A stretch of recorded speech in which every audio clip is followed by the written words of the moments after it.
Okay, Max, thank you so much for shining a data-driven light on the affiliate channel. I have no question that the research is valuable to everyone in attendance, and I think it certainly underscores the opportunity or untapped potential that our category has. In just a few moments, we're going to welcome our next group of panelists to the stage. We're going to be hearing from an expert panel who will talk about how brands win with affiliate and partnership marketing amongst challenging environments. So whether that environment is a perfect storm of micro and macro influences like a global pandemic, the deprecation of the third-party cookie, a pending global recession, and so on and so on. So with that, I would love to welcome moderator Amber Sweeney and the panelists to the stage. Come on up. Thank you. All right, thank you, Mara. Let's take our seat here. When you give a girl a microphone, you put her on a stage that's close to Broadway, and I just want to sing my heart out. Don't you? Well, let's go to karaoke later. Yeah, right? Okay, Jim and I are going to karaoke later if anybody wants to join us. But thank you, Melissa. Thank you, Jim, for joining me here today. I'll let you guys introduce yourselves and give a little bit about your background. Go ahead. Oh, sure.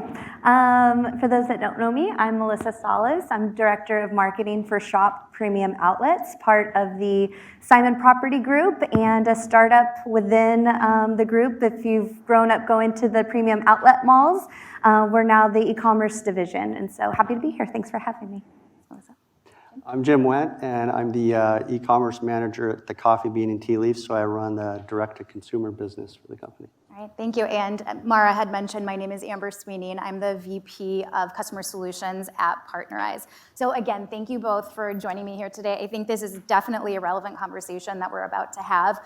I mean, everybody has been talking about the challenging economic times, the turbulence that we're seeing, not only in our channel, but as digital as a whole. So I really liked what Joseph Jaffe had to say when he said affiliate broadens the winner's circle. Right? And so we're going to be talking a little bit about that today, not only about the challenges, but also how affiliate can help marketers win, especially during these challenging times. So what I really want to do is start out our discussion with referencing a recent study by Dentsu and the World Federation of Advertisers. So what they cited is that for the first time ever, those companies who are applying a greater importance to e-commerce instead of brand, what they've done is they've actually allocated 59% of their media budgets to short-term performance marketing. And again, that's away from brands. So what I want to discuss right now is what do you have to tell them about the affiliate channel, or what do you want them to know, and what are the successes that you've seen within both of your companies? At least from my experience, I've always found that affiliate marketing is one of the arrows in the quiver that we should have as part of the marketing mix, and that it's hard to beat performance marketing. Mm-hmm. You know, pay for when something is sold sort of concept. So it's one of different methods that we found that has always performed well, and I think when I communicate back to our senior leadership, it's helping them understand that when you have your search and your SEO is optimized on your site, and you have your paid media working, you have affiliate working as well as PR and social, when you have all of those things working in tandem, it creates a synergy factor. Mm-hmm. So affiliate is one piece of that overall marketing mix that's really important.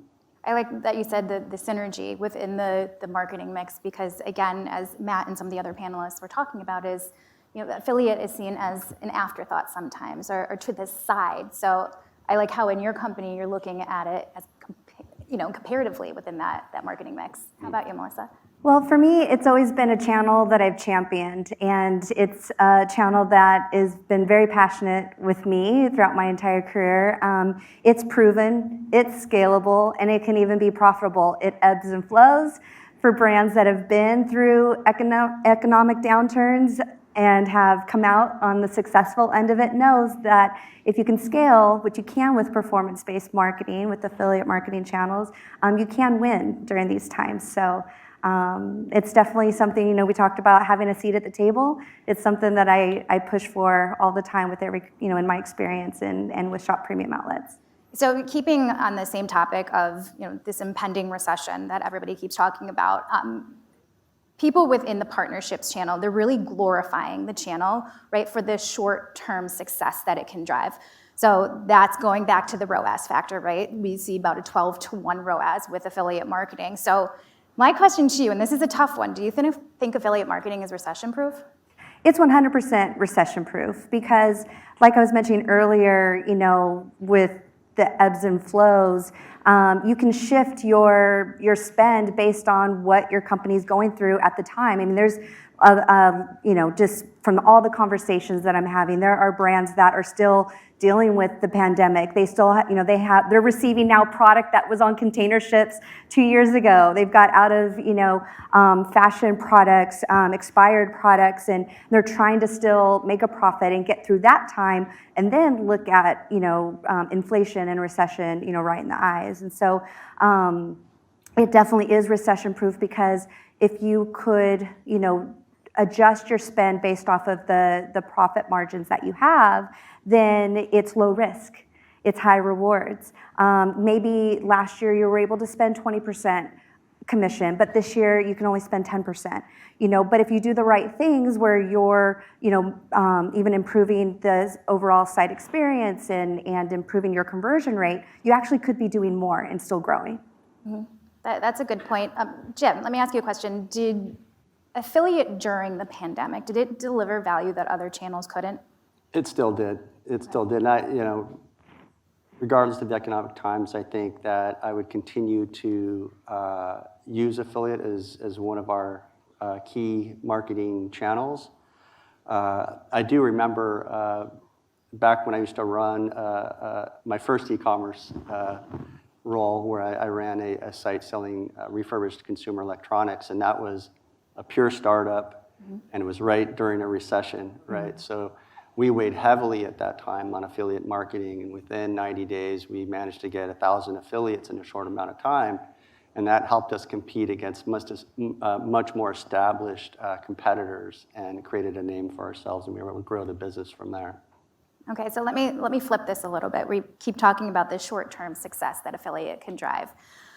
Perhaps a better approach is looking at the long-term success that can drive. And again, this goes back to that earlier panel and talking about maybe ROAS isn't the metric that we should be looking at, maybe it's lifetime value. So are either of you within the companies that you're in today or previously, have you looked at lifetime value, and are you measuring that, and are you integrating that into your affiliate strategy? I would say absolutely, right? I mean, Yeah, I'll have to give my take, but go ahead and start. I was just going to say, I think we've looked at lifetime value collectively, and I think more importantly, more increasingly what we're trying to do now is look at lifetime value based on how we were able to deliver that customer in the first place. Mm-hmm. So that's the part's a little bit more challenging, so we're working to do that. Is that customer coming from organic search or from paid media or from affiliate? Really understanding that so we can allocate our budgets accordingly. I was just going to say, in my experience, lifetime value can be defined differently depending on the retailer and the business model that you have. So if you're a subscription-based model and you're trying to determine what commission you're going to pay your affiliate, then yes, you're going to look at, okay, well, if it's a 6-month or 12-month, and that's revenues and profits that I can guarantee, then that will craft the commission rate that you're going to offer to your publisher partner. If you're a retailer like me, or even an outlet where, maybe that lifetime is a 12-month period, maybe it's a different duration. So it's gonna depend on the business model, what you see as lifetime. I mean, in an industry that changes so much, is there really a lifetime? But, every business is gonna define it differently. I also look at lifetime value, if you will, in partnerships, and there's a lot of people in this room that I've known at least my lifetime in the space, and I spend my resources in the partnerships and growing the partnerships that I know I can be real and transparent and say, hey, you know what, I know this was my budget then, this is my budget now, these are my goals, and we have that shared KPIs to win, versus allocating resources to the types of partners that may not be the best fit for your brand. Mm-hmm. So how are you guys today measuring lifetime value? Are you using third-party tools? Are you doing it in-house? What does that look like? Sorry, I didn't answer that part of the question. We do it in-house. You do it For our brand. Okay. Yep. Any Shopify customers out there, we found a pretty cool application called Lifetimely. It's a really interesting app that's been pretty helpful for us. And are you integrating all of your digital media channels in there and looking at everything as a whole? Yeah, so we're gathering all that data, kind of pulling it in. It's a team effort to arrive at what those numbers are. That's great. It sounds like you guys are breaking down the silos very nicely with Right. an affiliate. Well, that's always the goal, right? The goal is to keep the customers you have, but also be, targeting those that you don't. And so it's important that when you do acquire that customer, and I loved earlier, it stuck with me and I wrote it down, that a click is a connection to your brand, or a click is like the bridge to your brand. And I love seeing that mentality because it's so true, because once they are on your site, it is up to you, to have that great user experience, to get that conversion. Plus then, having them in your email drip campaign, building your loyalty, brand advocacy, and all those things that do build the lifetime value. Right, so constantly connecting with them so you have that lifetime value, so re-engagement campaigns don't have to become a thing. Yes, almost that two-sided funnel that you saw earlier too. Right. Okay, so with inflation still high, and I think Max had referenced 8+%, there's seemingly an opportunity to target a price-sensitive consumer. Now, that being said, a lot of marketers are hesitant to work with certain types of affiliates. So we'll just say it, the coupon affiliates, right? Because they think, oh, it's going to erode my brand, or maybe it doesn't align with some of our company values, or maybe we're going to always see these customers coming in and we think we could have targeted them previously. So how have either of you worked with coupon partners, and do you want to dispel this myth a little bit? I can start, I guess. Our program was heavily weighted on coupon partners for quite a while, even before I joined the company. We are shifting to more of a content-driven strategy. However, we do recognize the need to maintain certain coupon affiliate partners. So at least at our company, what we're doing is focusing on those coupon partners that are driving the most new-to-file customers. By doing that, we're getting the ones that are actually bringing in more customers, and we'll put more of our energy into those partners than maybe some of the other coupon affiliates. Yeah. I like to just, anytime inside the organization, I like to call them, promotional partners. And if you are a brand that has a coupon, they're meant to be redeemed, right? And so it's just showing, again, having that seat at the table, showing management there is value in every type of partnership segment, whether you're cashback, whether you're loyalty, whether you're content shopping, influencer. So for, the coupon, the promotional partners, they have an audience that's loyal to them too. And so, as long as you're having those transparent conversations that you're attracting new customers, and even just those repeat customers with the inflation, there are price-sensitive individuals out there. It doesn't mean that they're not willing to spend. They're willing to spend, but maybe they're just a little bit more decisive on where they spend. So you got, the P's, the right price, the right product, and the right placement. You can get that conversion and stay in front of the customers. And with this so much revenue being shifted to e-commerce during the pandemic and losing that in-store traffic to online, there's huge opportunity. I mean, we've been fortunate at Shop Premium Outlets because we're an outlet mall, so thankfully, we've been able to beat these economic times, and we're perfect for the consumer right now, but I do appreciate and understand other business models that are not in that. Well, I think you're uniquely positioned too, because you're an outlet mall of luxury goods. Yes. So there is that price-sensitive consumer that you need to target. Correct. They're the ones keeping your business afloat, really. Correct. And for that, in terms of, brand loyalty, we carry brands. So we value the stores and the brands that we represent in our malls and our outlet malls in the best way. But maybe they're buying from us and not necessarily from them, brand.com. Mm-hmm. So sometimes we're competing against our own stores in the affiliate marketing space with our publisher partners. So it's just, again, having the right partnership and relation, those conversations with partners to help grow your business. Okay, great. So I think Matt mentioned this earlier in conversations with CMOs that he's having, and you both have in our previous conversation cited, so there are rising costs, right? Paid social and paid search. How are you optimizing your channel mix maybe to drive efficiency within the affiliate channel where it's harder to do so in some of those other channels? Well, what's great about, partnership marketing, affiliate marketing, is that you can partner with publishers that are great at display. They're great at SEM. They're great at SEO. They're great at, their specialty is influencer and content.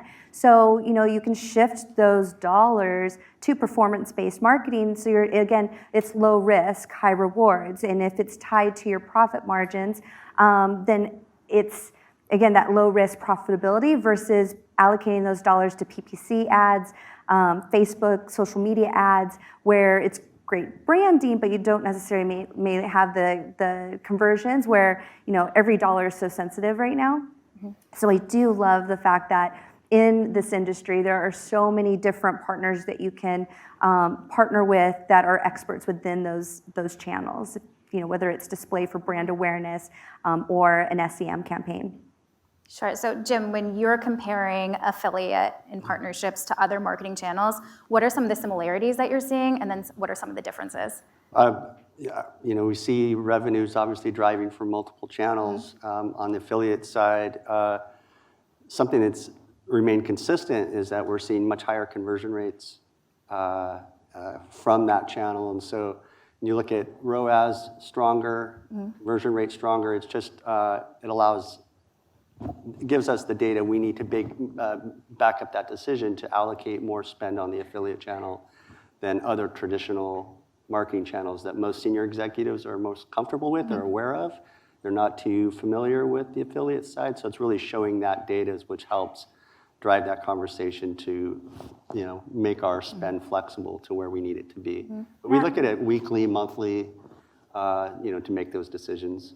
Sure. And I'll just, I'll give two examples in the room who I happen to have lunch with, Michelle at Ziff Davis and Kat at Deal Moon, and two publisher partners of ours. But it's just, their audiences have community, have trust, have, trust in the editorial, which that is the future, right? It's peer-to-peer marketing, it's one-on-one recommendations. Influencer marketing wouldn't be as big as it is if it wasn't for the fact that we trust influencer's recommendations, sometimes over a brand's own advertisement. So that is the future. And so when you're partnering with publishers that have that built-in community that could really add value, you're gonna see those high conversion rates like we see too, coming from those partnerships. One question that I have about some of the other channels, are you measuring the same way in terms of affiliate as compared to maybe paid social and maybe paid search? Are you looking at the bottom line in terms of ROAS, or are there different metrics that you're looking at? For us, it's ROAS, but conversion rates is a big one.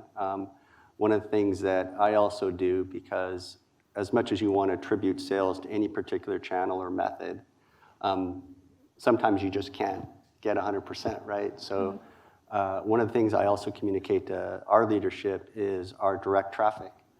The more marketing buzz we're creating, that more synergy we're creating, we should also see higher lift in direct traffic in Google Analytics, for example, that would show that we are improving overall. So I try to approach it from two different levels: specific, tactical, what's performing best, but also a higher level, just how are we operating? And so by showing that other data too, it helps support the decisions that we want to implement. In my experience, it's all programs that I've managed have always been successful measuring on a cost as a percentage of sale. It's just a way to be, efficient in your spend when you know that you're always going to remain profitable as long as you spend within profitability margins. It can be one KPI, but also new to file is also really important to us. Thankfully, we're still a young enough company. A lot of people are still kind of associating shop premium outlets with the premium outlet malls out there, but that was a branding initiative that we had to leverage all the relationships I had with publishers to say, hey, I need your help.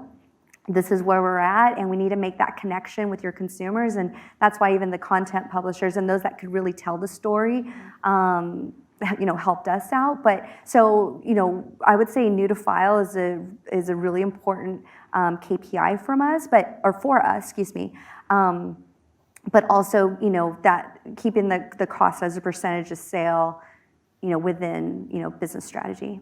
Okay, so Jim, we had a conversation earlier talking about this increasing overlap with other types of channels and how, again, we're trying to break down those silos. So speaking to the PR teams and speaking to the social teams and integrating that into the affiliate conversation in order to help affiliate, but also help them. So what types of conversations are you having within your company and how are you trying to break down those silos? So traditionally, and I don't know if this is the same with some of the other brands out there, but traditionally we've operated in a silo. So you'd have e-commerce and the specialty division kind of operating separately from stores.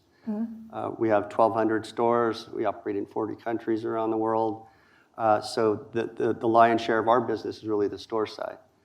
But increasingly, with the growth that we're seeing in e-com, we're getting more aligned now with our corporate side. And so we're heading in a positive direction to really achieve that omni-channel strategy that we're looking for. So, for instance, this year we're now participating together on our marketing calendar. We have a joint marketing calendar for the first time. We're starting to sit in on weekly calls on marketing tactics and strategies and how can we promote each other. So that's the beauty of us is we have a giant chain plus we have the e-commerce direct-to-consumer business, so we're leveraging each other to help grow the business together. So that involves working with our marketing team, looking at what are they doing on the social influencer side? How can we drive the CPG part of the business with that? How can we assist in PR and some other things? So that all assists our mutual growth and we can grow together. Well, that helps with brand messaging too, right? If you're all talking the same way exactly about right. the brand, it's really helpful because you don't want, your social team speaking about the brand in one way, and when it comes down to maybe some of the bottom of the funnel type of conversion tactics, you want everybody to have that same message. It just helps build that brand equity. Yes, we're doing that here locally in the U.S. and then also addressing that globally as well because we're pretty big in Singapore, Malaysia, Philippines, et cetera. Yep. Great. So Challenge. when it comes to this channel crossover with affiliate and partnerships, we hear influencers a lot. We hear social shopping a lot. And I think even content comes into those conversations. So can you please share with the audience how your organizations have leveraged those types of partnerships within affiliate? Yeah, so lucky for me with fashion, it's, thankfully influencer content shopping is in our favor, right? We have exciting product that people would want to talk about in social, say with coffee. I would love to, I brag about coffee also. So working with, LTK, Reward Style, Shop Style, List, ModeSense, lots of different partners out there that have the designer luxury customer that we're looking for, or the influencers that love outlet shopping and love finding those hard to find, outlet priced, off-price product. And so thankfully we do have a great network of influencers that love to promote our brand. And another thing that we've adopted is brand advocacy through our customers. And letting our customers be our advocates and our social affiliates out there and let them create content over the things they've purchased at SPO. So through affiliate, we have invested in pay-per-post before, and anyone who's, invested in influencer marketing knows that can be challenging, working with influencers and gifting product and the cost of production and paying per post and maybe low disappointing conversions. But in the affiliate channel, it's great because you have these publisher partners that have a network of influencers that want to promote your brand on a commission basis. I mean, yes, you can allocate media spend and elevate, the packages that you're doing more, but there's still a group of them out there that are willing to pay on a performance base or be incentivized on a performance basis. So it helps to build scale into that. Yes. So we're talking about influencers. So I need to mention the millennials, Gen Z, right? You had mentioned before the peer-to-peer marketing because traditional types of marketing channels don't always work with them. They want an authentic experience, right? They want an influencer to tell them why they should buy that product and not necessarily the brand telling them that. So can you share how you're engaging that market? Yeah, I mean, those that know me know that peer-to-peer marketing is a huge passion of mine too. And so, yes, I mean, it is proven people trust people over people trusting brands. And so brands need to pay attention to that. And so whether that is adopting a model where you're empowering your customers to be your brand advocates, to be your social influencers, or partnering with influencers, the Gen Z, the millennials, I mean, they're the ones that are on, TikTok, and they're creating the reels. I mean, there's a reason why TikTok started branding, TikTok taught me. Or, you watch reels and it's just like, I was 2 years old when I learned, when an avocado is ripe. I don't know. We're going to, millennials and Gen Z, they go there for not only entertainment, but also information and education, obviously. And then they, next thing you know, they're shopping. But the early adopters, it's great for SMS, advertising, for push notifications, obviously for content. So yeah, through the affiliate channel, you can find great partners where you can tap into those audiences. Yeah, I would add too, in the specialty beverage space, the consumer is getting younger than ever before. My 8th grader would meet at the coffee shop across the street after school and not the ice cream store place next door. And the other interesting statistic I read recently was that on the grocery websites and marketplaces, one of the fastest converting or best converting demographic is Gen Z and millennials, and I thought that was really fascinating.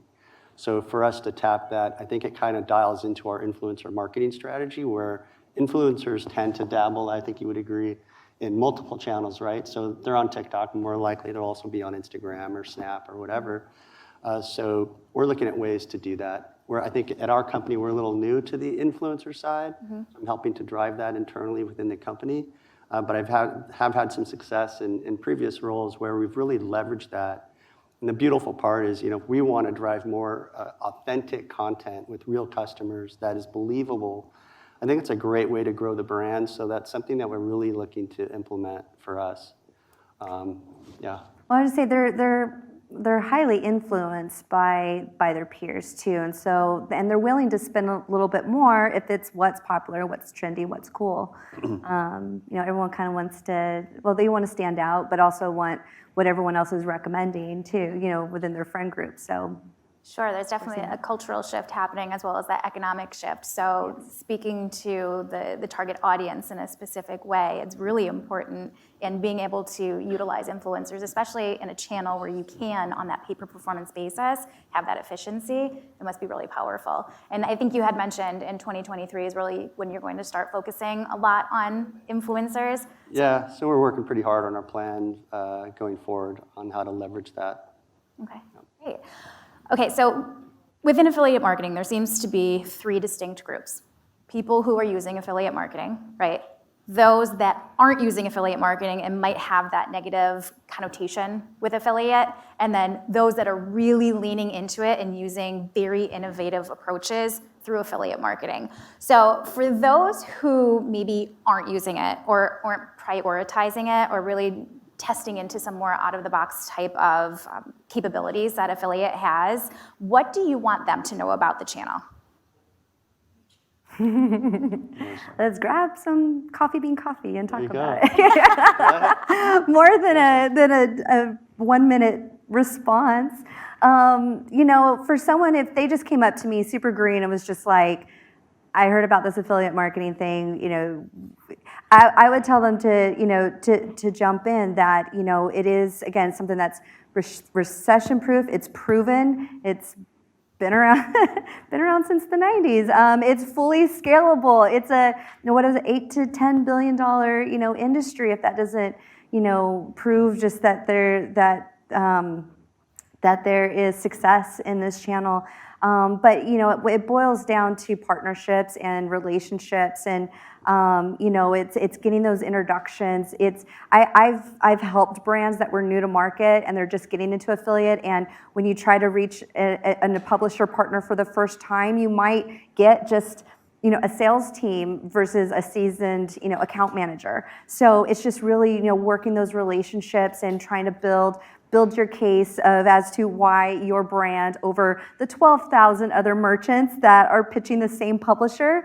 Just speaking from that perspective, if you don't have a solid, partnership with a publisher, you might get lost in the 12,000 other merchants that could be, working. So my advice would be to build a profitable program. Make sure you do your research in, a competitive landscape as to, who are your competitors in affiliate marketing, what commissions are they earning, making sure you bring something to the table that's, competitive, but yet, meets your objectives, have your objectives clear and concise, bring your promotions, and then try to find the best, contact at a publisher group to start building, that relationship. All right, so as we round out our conversation here, we have about 30 seconds, and I'm going to ask a big question. I'm actually going to steal it from Greg. He asked this earlier. What are your predictions for the future of affiliate? Well, here's how great would it be if you had an affiliate partnership that helps you create brand relationships, and by that meaning, I would love to find a partner that sells to the same demographic, and we could work together to sell to the same customer. So sort of like introducing brands together that they don't compete against each other, but can then sell to the same customer. So really targeting the audience, right? Yeah. Having those lookalike audiences that you can speak to them maybe about different products, but that is something that they're looking forward to because they are that audience that aligns to your top deciles. To me, the future is the double funnel. It's it's reach, it's acquiring, it's retaining, but also that additional reach. From that group, it's brand advocacy, having an ambassador program, having your customers also be your social affiliates out there. So you've spent all this money acquiring a customer, keep them loyal, lower your churn rates and get them to start promoting your brand out there in social. I think that's really the future. And it adds another layer to affiliate marketing. Why not your best influencer is your existing customer. So, Sure. Build an affiliate strategy around your customers and, have them advocating your brand. Well, that's what's so great about affiliate marketing. It's constantly evolving. It's constantly so any evolving, of these yes. predictions probably will come true as well as... And every partner has, an audience that you can tap into. So, Not limiting your partner base to one specific type of partner, but really having that diversified base where you can hit different types of consumers Yes. along their path. Yeah, loyalty partners, I don't want ever there to be a bad connotation to even loyalty. They're loyal to them for a reason. If you're partnered with Cartera and their, airline points, there's a reason people love their points. So why not stay top of mind, in front of those brands? So loyalty can mean that they're loyal to you, but they're loyal to them first. All right. Well, I wanted to thank both of you for having sharing your me. perspectives. Yeah. This was a lot of fun. I'm not sure if there's any questions or if we have time for questions. We There's do, one. and we do have virtual, there's questions over here. Okay.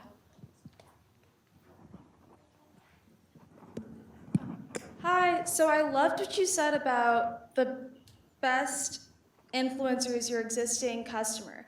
How do you go about getting more UGC from your customers, and how do you get them to sign up on Partnerize? Because I feel like I have a link on our website, but it adds too many steps for our existing customer to go through the entire form before they can get commission on what they're posting about. Yeah, I would continue to open up those conversations with Partnerize in the best ways that you can do that. We're still on the Pepper Jam platform that's under Partnerize, and we built ours in-house. So it's still tracked through Pepper Jam, still through our affiliate program, but we built our own in-house program. But yes, it is, it's the best targeted lookalike audience you could ever get. So yeah, find me afterwards. I can tell you more. Thanks. Sure. Okay, I'm going to go to virtual. What makes your brand successes inside the affiliate channel different from your successes inside your paid efforts? Is your channel strategy different based on these outcomes? I think largely for us, we're realizing that we need to work harder on our content and create content that resonates with our end customer, whether it's sold direct or through affiliate. It's becoming clear that as a brand, we really need to stand out in a crowded marketplace. So it's the content that we put out will help drive the best results. So putting that equal emphasis on both is something that we're working on hard right now. Yeah. Yeah. Well, paid marketing has a lot of risks. And it's not always, you don't always get that favorable return on ad spend, especially now with so many consumers that maybe just, there could be, especially with luxury, their consideration purchases, say. So they may not buy right on the spot. And so, when you look at return on ad spend on media, which could have a fixed spend, so paid media, okay, you get X amount of dollars versus, performance marketing, if you're running a profitable program, then you're not just given $1,000 to spend, you're given, $100,000 to spend, or, if it was 100,000, maybe you're given $1 million to spend. Whatever it is, as long as you're with performance marketing, it is low risk. And again, if you build a program that during these economic shifts that are tied to your profitability, then the success is going to be this is going to continue to grow profitably, while paid channels may not. Okay, you got another one. Why do we always turn to the high ROAS as a plus for the affiliate marketing channel instead of calling out that brands just aren't paying enough and therefore stunting their own growth? Yeah, I don't know. I look at, Yeah, I think there needs to be a little bit more context with that. So maybe it's coming from, if we look at, that funnel, right? Top of funnel tends to be a little bit more expensive, mid funnel a little bit less, but still expensive, and bottom of the funnel seeing super high ROAS. But is that the type of customer that you want to acquire during that purchase, right? Are they just coming in for a deal? Are they coming in because they're loyal to your brand? Or when we think about when you're paying a little bit more for maybe somebody that's coming in that's new, didn't know about your brand, or they're helping become loyal to your brand through that path. Maybe it's a commissioning play, maybe it's a paid media spend play. I'm not really sure where they're going with that I think question. you hit the nail on the head there. Yeah, I was like, yeah, that was a great answer. All right, I've got another one. I'm sorry, they just keep coming in. That's great. Obvious negative connotations aside, do you think the pandemic ultimately helped the affiliate channel gain steam? Yeah, absolutely. I mean, just with the fact that more people are home, more people are working from home, even hybrid work models are now the new norm. And the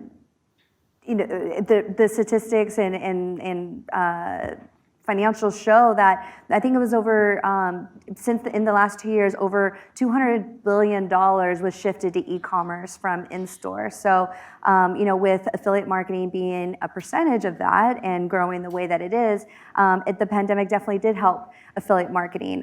Even with the inflation, it's helping affiliate marketing because we're promotional driven. And so, consumers, while they again may be hesitant on where they're putting their dollars, they still are willing to spend.